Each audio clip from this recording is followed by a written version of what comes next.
For the only answer to the death of the West and our nation is the conversion of our families, our communities, our regions, our countries to the holy faith.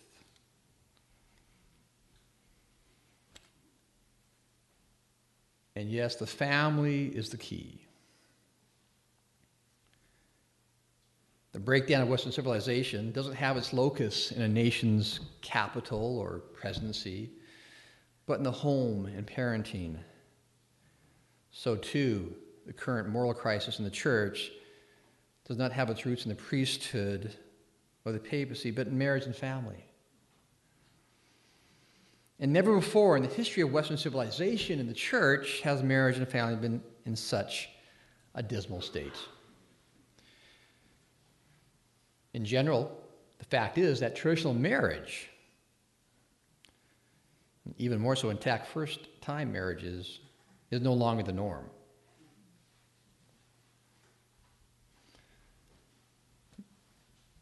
And to cite one statistic, and so there are many, but the most striking change in the family can be seen in the percentage of mothers who have little children who work outside the home.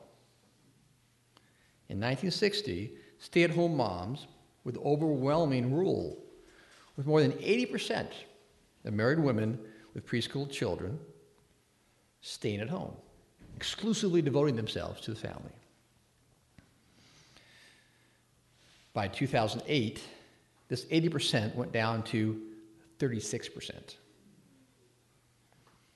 So that today, married women with preschool children and babies who are exclusively devoted to their families as stay-at-home moms are the rare exception.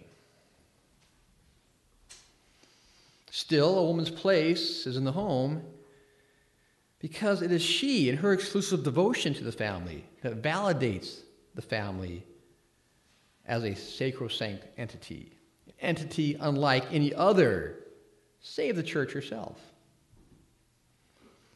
It is a wife and mother's exclusive devotion to the family that puts all else, be it the state, the corporation, or popular culture, in its place, a place secondary to the good of the family.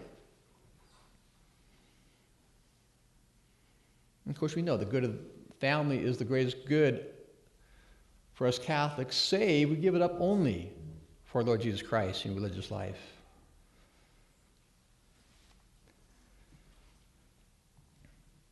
So the state is seen as properly existing only for the good of the family, which is, of course, the foundation and health of a good state. Thus, to undermine or harm the family for the good of the state is unconscionable. And we see now the complete madness of any domestic or political or economic policy that breaks up the family. And this madness has gone beyond bizarre with policies we now have of sending mothers to war.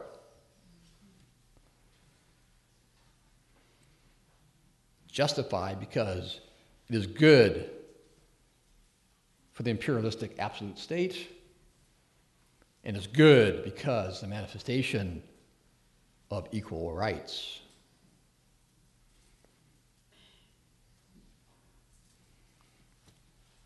As we have seen, there is a grand alliance between feminism and the absolute state. Why is this? Because without the state's backing, the feminist agenda would have had the most minimal effect on the natural social order.